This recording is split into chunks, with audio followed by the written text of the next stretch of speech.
Will Ferrell produces his first action movie. Now to decide if he's serious about it or if this is all just another joke.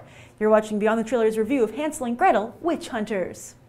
My name is Gretel, and this is my brother Hansel.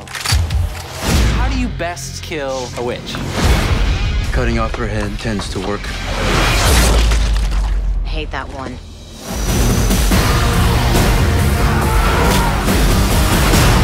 Hell yeah! Morning, sunshine.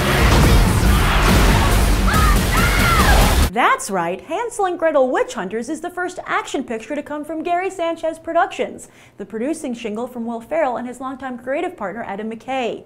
Seems just like Brad Pitt and Leonardo DiCaprio, Ferrell is another A-lister who realizes that he can extend his career options and his wealth by not just producing his own starring vehicles. And on paper, Hansel and Gretel seems like a smart bet.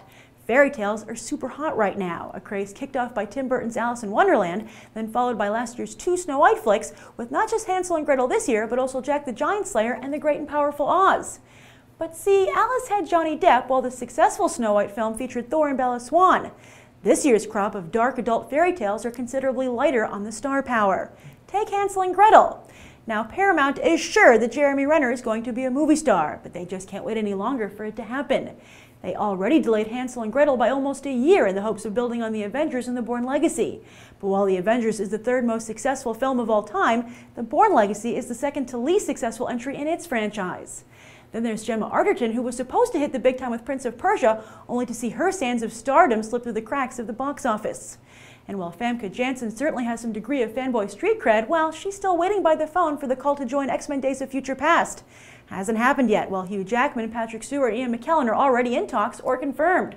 For what it's worth, I think Bryan Singer should call her, as her Jean Grey was one of the best elements in the X-Men franchise. But back to this movie.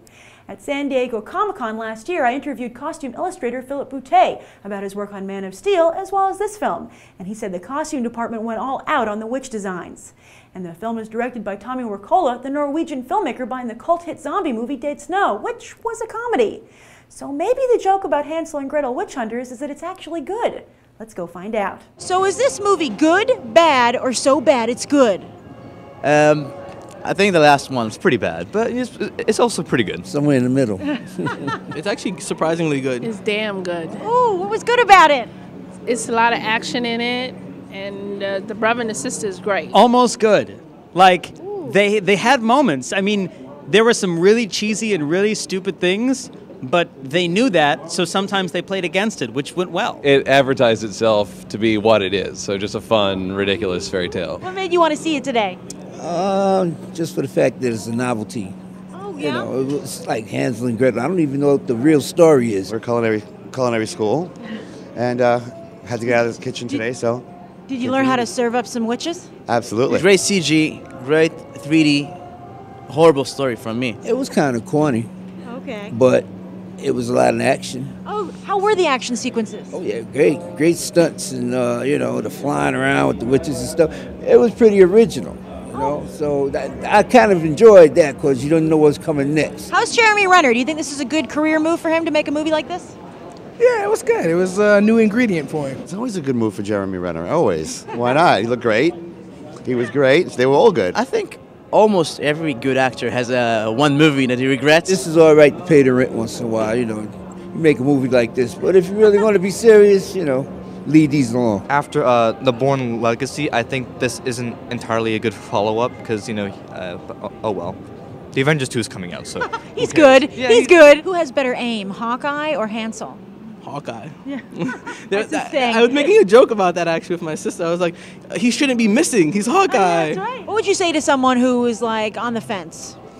Go watch the movie. It's fun, but don't get too excited for it. You could DVD this movie, it'd be fine. It reminded me of Van Helsing. Ooh, okay. Mixed feelings on that too. Right. It had good moments, it had good lines, it had some good action sequences, but overall, not the best movie. We never saw Van Helsing again. Do you think we'll ever see Hansel and Gretel again? I don't. What do you give it on a 1 to 10? A 5 or a 6, or probably a 5. 4? I'd probably give it like a 7. I'd say a good 8.5. I give it more than a 10. A 10. 5. 5, 6. So with audiences giving it a 6.5, it looks like Hansel and Gretel is a bit of a joke, but if you're in on it, you'll have a good time. I'm Grace Randolph reporting from AMC Empire 25, and I hope you'll go beyond the trailer for these other top movies.